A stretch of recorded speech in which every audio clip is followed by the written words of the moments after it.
welcome to RC Fun and Games. I am Ryan, and today we're going to be throwing some more upgrades on the Absima Sherpa 3.4. In the last video I fitted a new servo, but as soon as I took it out, the transmission gears failed on me. So I've picked up some metal transmission gears to throw in here, and at the same time I might as well upgrade the motor and put in one of the Hobbywing Fusion SE combos. So let's get this into the garage, let's get it stripped down, and let's see exactly what it takes to get all these parts installed. Okay, so now that we're in the garage, let's get this thing open. Okay, I'm gonna start by removing this little link right over here. Okay, now I'm gonna remove these four over here.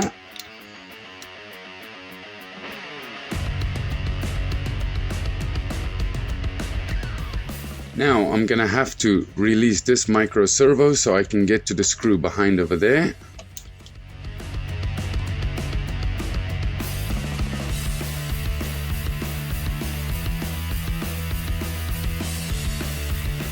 Now I'm going to remove the receiver box so that I can get to the other screw on the other side of the transmission.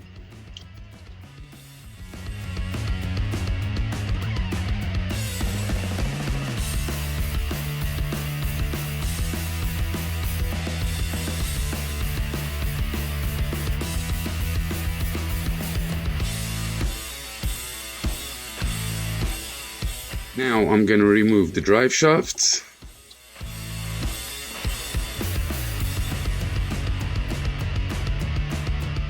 Now let's see if we can get this transmission out.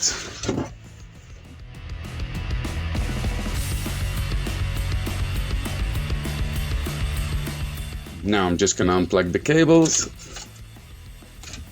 Okay, so as you can see, I've got the transmission out. Now I'm going to move on. I'm going to remove the motor so we can strip down the transmission.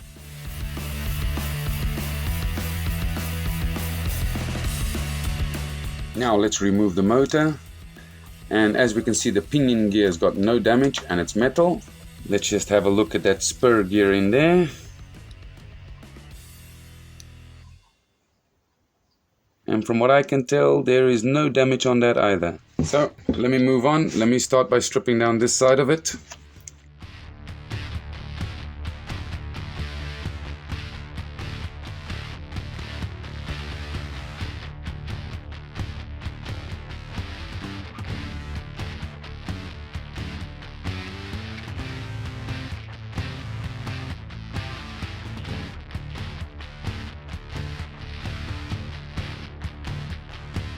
So as we can see, it's definitely not this one that's damaged, but I do see a lot of dirt in here, so I'll make sure I give this a really good clean before I reassemble it. Now let's get this side off.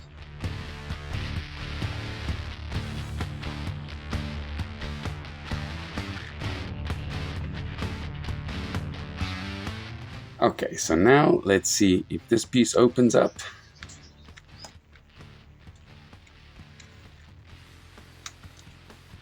Oh my God. I think we found the problem. Okay, so as we can see, I definitely found the problem right here. These three gears are completely eaten up. I'm gonna start by cleaning this out before I remove any of the gears. Okay, so I've given it a good blow with the compressor, got all that plastic out of there. What you see in there is grease, so that I'll clean afterwards before I assemble it. Now I'm gonna start by removing the gears.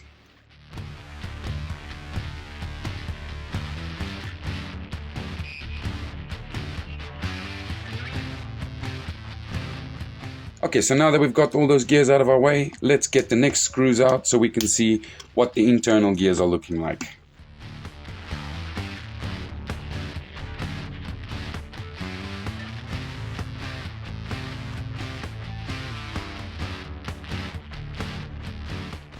Okay, so now it's time to open this one up. Let's see if we can get it all apart without everything falling apart.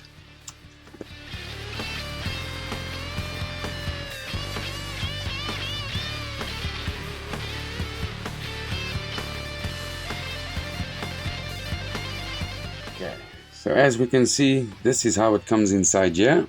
Okay, so I'm going to start by removing this gear right over here.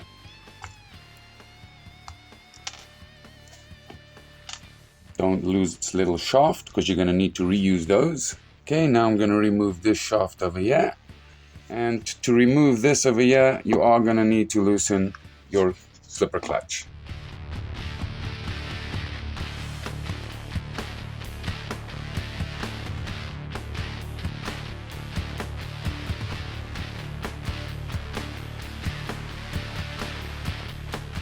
Okay, and like that, I can now remove the last gear. Now, very disappointingly, the one thing that's not included is the spur gear. They do not include it with the Metal Gear kit that I bought online, so I'm gonna have to look for this gear afterwards so I can replace it. But in a way, I don't mind leaving this as the weak link in the drivetrain. At least like that, when something goes, I know it will be this gear. So now let's start cleaning and reassembling. So I'm gonna go and blow all this out very nicely with a compressor. I'm gonna get it completely wiped up nice and clean in there so we can put new grease in. Okay, so now that I've got this one nice and clean, it's time to start cleaning the things up so we can reassemble. So I'm gonna start with this shaft. Okay, so I'm gonna start by putting a little bit of grease on the shaft.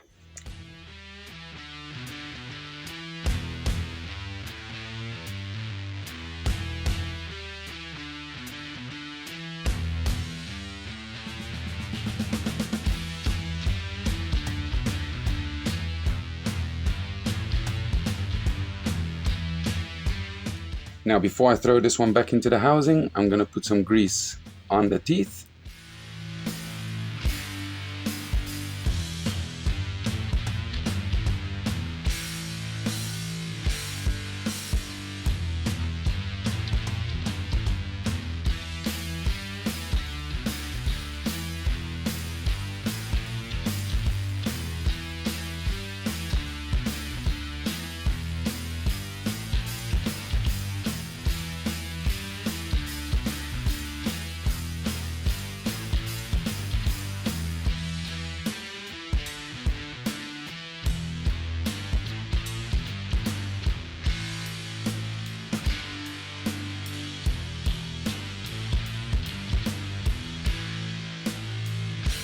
Okay, now before you drop this gear back in, make sure you put that little shim back.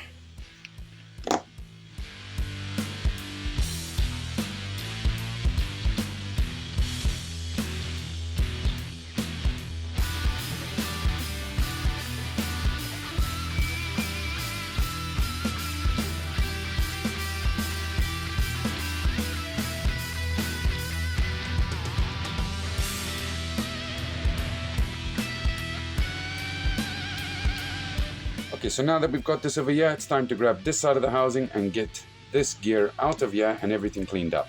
I'm gonna pull the gear out sideways. So don't lose those. Okay, so as we can see once again, they also don't include this, so this is still gonna stay plastic, and I can't say I'm really happy about that, but that is what it is. Now I'm just gonna put a little bit of grease in here just to make sure it's lubricated.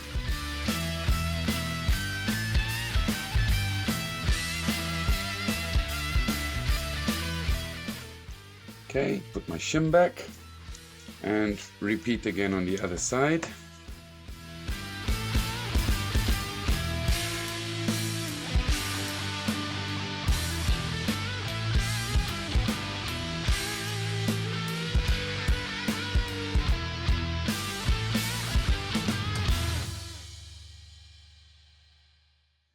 Now it's time to see if we can get this back together. Get this to all match up. This is going to be the trickiest part of putting the transmission back together.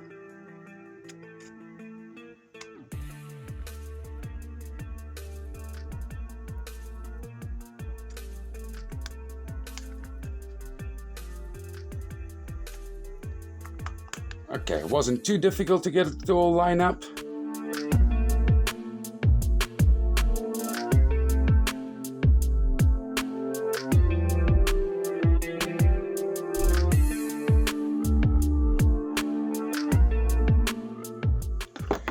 Okay, now just to make sure that everything is working properly before you go any further, just turn your transmission, and as you can see, the shaft is turning.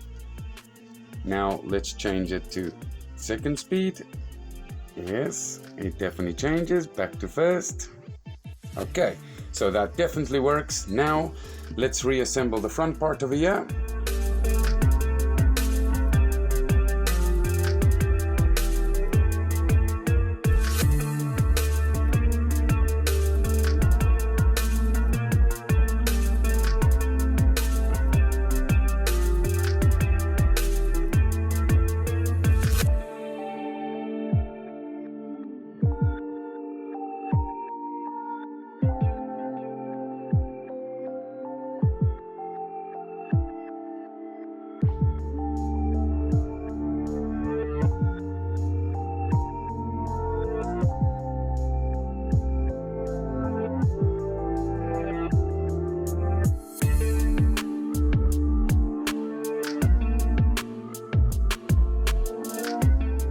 Now make sure when you're putting this last shaft back, the bearing sits on the outside so it can't go any higher.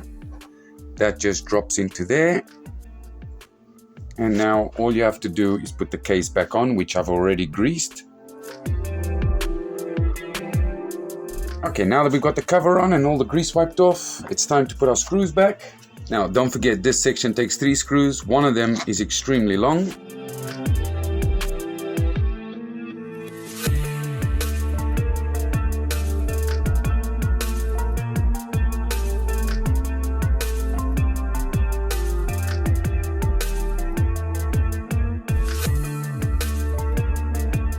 It definitely all works correctly. It also sounds a little bit noisier than it used to because of the metal gears, but it's definitely nice and smooth. Now it's time to put this plate back on.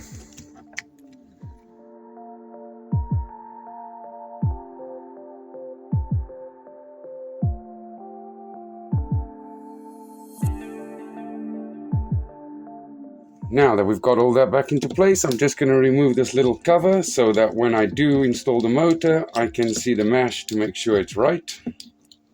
Now we can move on to the motor. Let's get this mount off.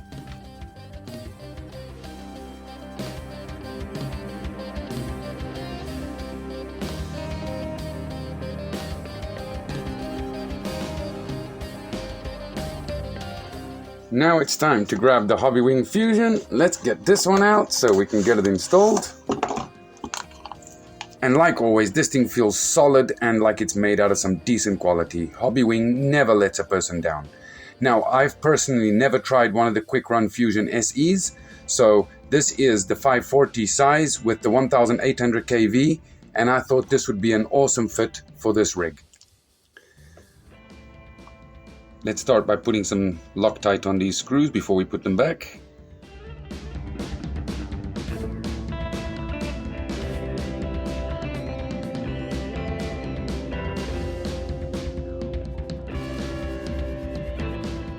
Now before I install the pinion gear back on, I'm just going to remove the grub screw, and you want to make sure you put a bit of Loctite on this one for sure. You don't want this one coming loose.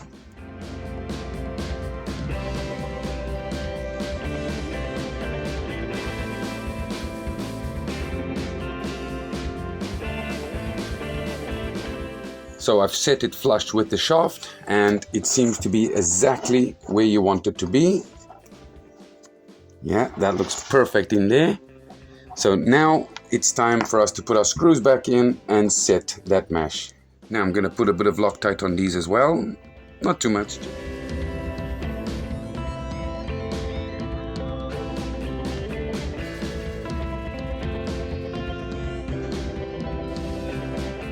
I think I got that pinion gear set pretty good. There's just a tiny little bit of slack on it, which tells me it should be just right.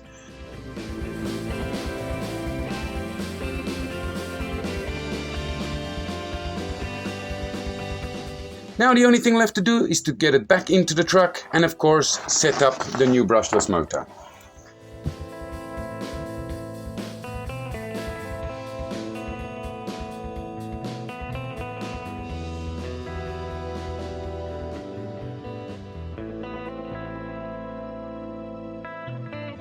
Now it's time to get these back in.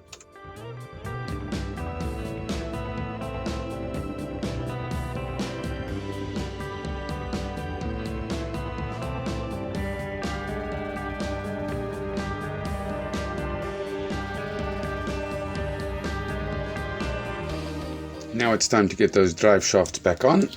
And I've got to say these drive shafts have held out pretty good, but I'll definitely be fitting some new ones soon.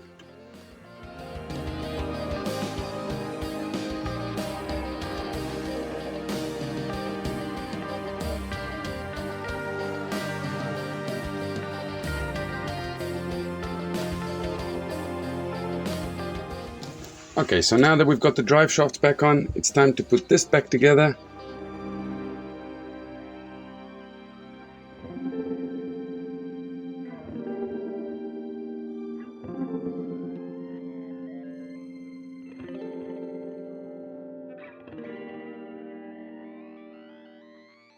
Okay, so now it's time to get this little box open so we can change over the motor wiring. Let me just get these electronics off here. There we are, we got rid of the original electronics. Now all we have to do is grab the cable and plug it in. Okay, so now that I've got that in, I can close up my box again. Just make sure you do not pinch any of your cables.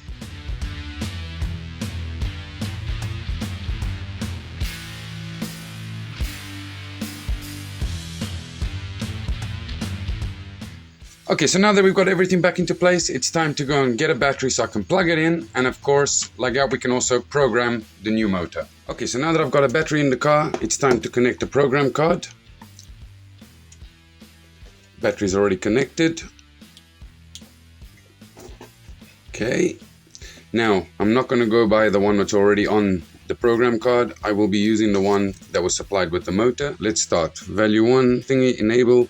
So throttle matching, I'm going to leave that the same. Next one, LiPo, it's on auto.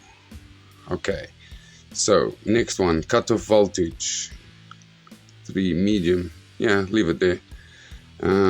Thermal protection, I'm also going to leave it there. Now number 5, motor rotation, I turned it on and it was rotating the right way, so I don't need to change the motor rotation. Number 6, yes, I would like to change that, so let's change that one. Value 2, okay, give a little bit more power to the servo. Now number 7, drag brake force 6, it's level 7. I'm gonna give it one more.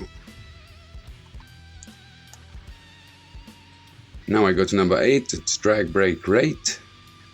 And I'm also going to put that one up 1. Of course, I'll take it around my backyard piece over there with the rocks and I'll test it out. Of course, if I need to change any more of the settings, I'll change them then. I haven't really tested it. I'm just changing to what I already am used to changing. So now let's just see. Max reverse. Knowing my wife, because this is hers, she doesn't like that jumping off in reverse. So let's go to item number 9. It's on number 4, so no, we want it to be 25. No, we'll give it 50% and let's see how that goes. And as you can see, I only got 9 different functions to adjust on this SE brushless motor, but it's plenty to get an awesome performance out of it. Now let's turn it off, unplug it.